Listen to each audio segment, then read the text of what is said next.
ቴክኖሎጂ ሁሉ ጊዜ አስፈላጊ ነው እንጠቀም። ከቴክኖሎጂ የምንማረው ነገር አለ የሚለው ነገር እዚህ ላይ ይውጣው። አሁን ሙሉ ባትሪ ከሆነ ሙሉ ከሆነ ከዚህ ቴስት ሳረግ እዚህ ጋር ነው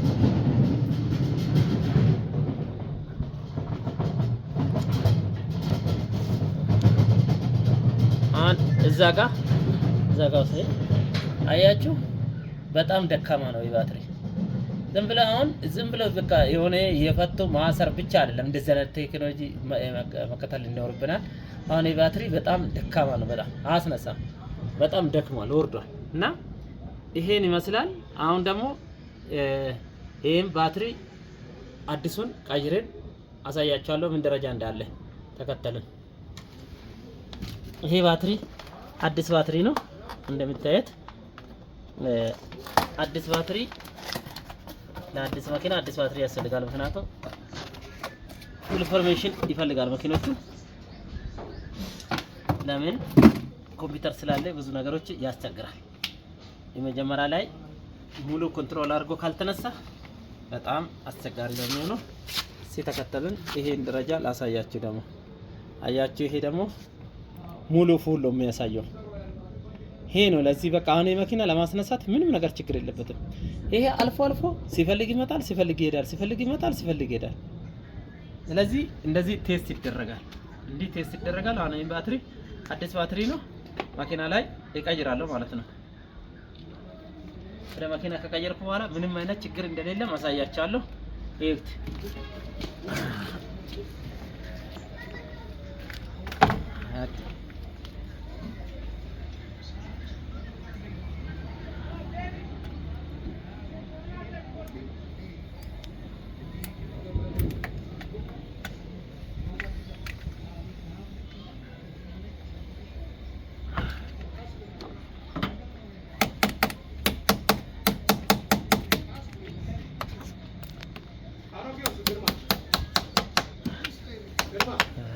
ይሄ ቀይረናል። በቃ ይሄንን መኪና ላይ አሁን ያለ ቮልቶቹን በሙሉ እናያለን። ላይቱ ይጨምራል። ኮምፒውተሩን አበርተናል፣ ባትሪን ቀይረናል። ባትሪ ሙሉ በሙሉ ተቀይሯል። በዚህ ባትሪ መበላሸት ምክንያት ብዙ ጊዜ ይሄ መኪና ተነካክቷል። የተለያየ ነገር ኢንጀክሽን ነው፣ ኢግኒሽን ነው፣ ነዳጅ ችግር አለበት፣ ፊልትሮ ነው ወይን የፔትሮል ፊልተር ወይን ደግሞ የነዳጅ ፊልትር የሚባለው ነው ተብሎ ብዙ ጊዜ ተነካክቷል። አሁን እናያለን። እነዛ የተቀመጡ ፎልቶቹ ሙሉ በሙሉ ኮንትሮል ማድረግ ስለማይችል ነው ብዙ ሰዎች የሚሸወዱት። ይሄ ማየት ትችላላችሁ። አሁን ያለን ነገር በሙሉ በኮምፒውተር ክሊር ስናደርግ ምንም ነገር እንደማይዝ አሳያችኋለሁ። ይሁት ፕሮሰስ እያደረገ ነው እንዳዲስ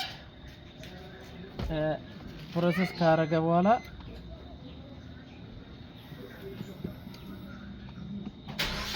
እንደዚህ ማስነሳት ነበረ ነው። አንድ መኪና ሲሰራ እንደዚህ ኦን ስታርት ካልሆነ መስራቱ ተገቢ አይደለም። ለምን መኪና ሲቆራረጥ ጥሩ አይደለም ለኮምፒውተሩ። አሁን ስካን አደርጋለሁ። ስካን አረኩ።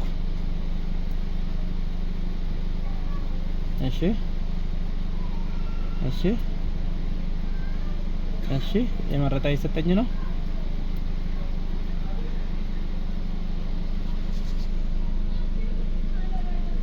ይሄ በጣም ብዙ ችግር ነበረ ተብሎ ይታሰብ ነበረ። አንዳንዱ አናቅም ይላሉ፣ አንዳንዱ ደግሞ የፈተው ይመልሳሉ። የመኪና ችግሩን በትክክል አይገልጽም። ይሄን ደግሞ በእንደዚህ አይነት ሁኔታ ነው መገለጽ አለበት፣ መታወቅ አለበት። እንደዚህ ነውና ጽድት አለ ስራ ለመስራት የተሟላ ከጊዜ ጋር የሚሄድ መሳሪያ ያስፈልገናል። አንዱ ከነዚህ መሳሪያዎች ደግሞ አንዱ ይሄ ነው። አንዱ ኮምፒውተር ነው። በነገራችን ላይ ሌላ ኮምፒውተሮች አሉኝ እኔ። ይሄ ግን ብዙ ጊዜ ለማንበብ ይመቸኛል። የትኛው መኪና ሳነበው በጣም ይመቸኛል። ለዛ ነው እንጂ ሌላ ኮምፒውተሮች አሉ በደንብ ዘመናዊ የተባሉ ከዚህ የተሻለ በጣም አዲስ የሚባለው ኮምፒውተር አለ። በጣም ውድ ነው እና ይሄ መለስ ሳለ ነው። መካከለኛ የሚባለው ነው። ከዚህ ደግሞ ታች አንድ አለ፣ ከዚህ በላይ ትልቅ አለ፣ ከዛ ቀጥሎ ትንሹ አለ። 4 አይነት ኮምፒውተር ስላለ ችግር የለም። አንዱ እምቢ ካለ አንዱ ላይ እንሄዳለን፣ በአንዱ ቼክ እናደርጋለን፣ እናገኛለን ችግሩ። አሁን እንደምታዩት እዩት ይሄ ነገር ምን እንደሚያሳየው። አሁን እነዚህ በሙሉ ለምን እንደማይሰሩ ቼክ እናደርጋለን። ለምንድን ነው የማይሰሩ? አያችሁ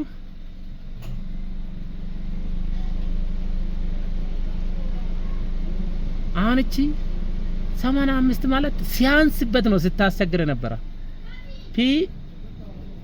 ፒ18 5 ኤፍ የምትለው በጣም አንሶበት ነው የተቸገረ መኪና የአውቶማቲኮ የተቸገረ ነበር። አያችሁ እነዚህ አይነት ነገሮች በተደጋጋሚ ሞተሩ እየጠፋ የሚያስቸግራችሁ ከሆነ ችግሩ ምንድነው? ባትሪ ነው።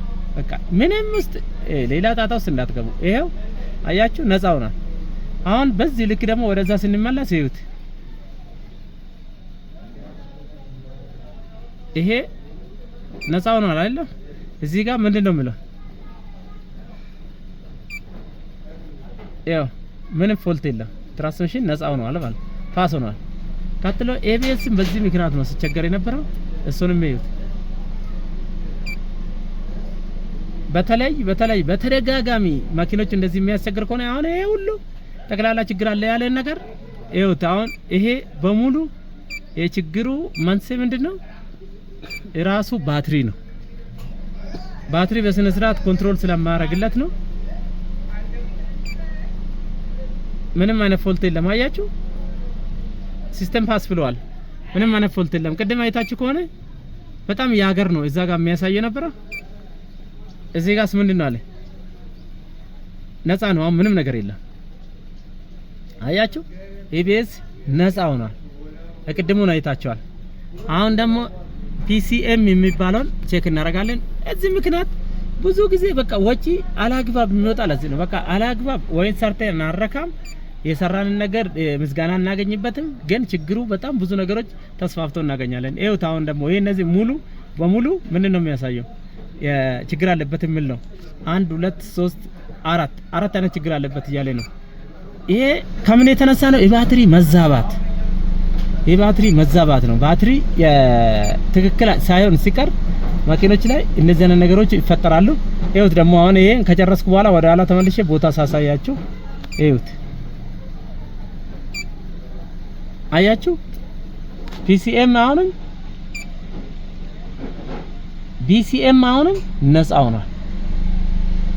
ባትሪ ምን ጊዜ ለአንድ መኪና ላይ ወሳኝነት አለ የሚለው አለ ምክንያት አይደለም፣ በምክንያት ነው ሁሉም ነገር የሚነገረው። አሁን ደግሞ ይሁት ይሄን ማሪ ችግር አለበት ብሏል። ምንድነው አለ? ላስት ኮሙኒኬሽን ዊዝ ኢሲኤም ወደ ኮምፒውተር ገብቶ ማዘዝ ወመግባባት አይችልም እያለ ነው። ይሄን ከምን የተነሳ ነው? ከባትሪ ችግር የተነሳ ነው። ይሁት አያችሁ ጠፍቷል። አሁን ከዚህ ወጥተን ወደዚህ ስንሄድ የለም ፓስናል። ወደዚህም ስንሄድ አያችሁ ምንም ነገር የለም፣ ነፃ ነው። ይሁት ቀጥሎ ደግሞ ሜትር ብለዋል። ይኸው አሁን ስንት አይነት ችግር አለ? 2 አይነት ይላል እዚህ ጋር ቢ1840 ያገኛ አይደለም እያለ ነው። ፕሊስ ሪፖርቱ ቫይክል ሰርቪስ ይላል። ወደ ማንዋል ልውሰደው ያለኝ ነው። እኔ ጉዳዩ ስላወቅኩ መውሰድ አይጠበቅብኝም። ይሄ ደግሞ ላስት ኮሙኒኬሽን ነው ያለ የተዘበራረቀ መረጃ ነው ይሰጣል። አያችሁ ባትሪ ሁሉ ጊዜ ችግር ካለ እንደዚህ አይነት መረጃ በጣም ይዘበራረቃል። ለምን አንዴ ለአንዱ የሆነ ነገር በቂ ይልካል፣ የሆነ ደግሞ ያሳንስበታል። በዛ ሰዓት በጣም መኪና ይቸገርና የተለያዩ ነገሮች ይጽፋል መኪና። ያኔ ለመጠገን ምንም ነገር ምቾት አይሰጥም። ወይም ደግሞ አንተ የትኛ ቀይረ የትኛ እንደምትተው ይሄው ታውን አያችሁ። ይሄ ሙሉ በሙሉ ነፃ ሆኗል። አያ ይሄ ሙሉ በቃ ምንም ነገር የለም። ትራንስሚሽን ላይ የለም፣ ፓወር ስትሪንግ ላይ የለም፣ ኤቢኤስ ላይ የለም፣ ምንም ነገር የለም። ሁሉም ንጹህ ሆኗል። ስለዚህ ለሁሉም ነገር እናንተ ኮምፒውተር ስታነቡ በእንደዚህ አይነት ሁኔታ አንብቡ። ካነበባችሁ በኋላ ችግሩን በደንብ ተረዱ። ከተረዳችሁ በኋላ ለመስራት በጣም ቀላል ነው። አመሰግናለሁ። መልካም ጊዜ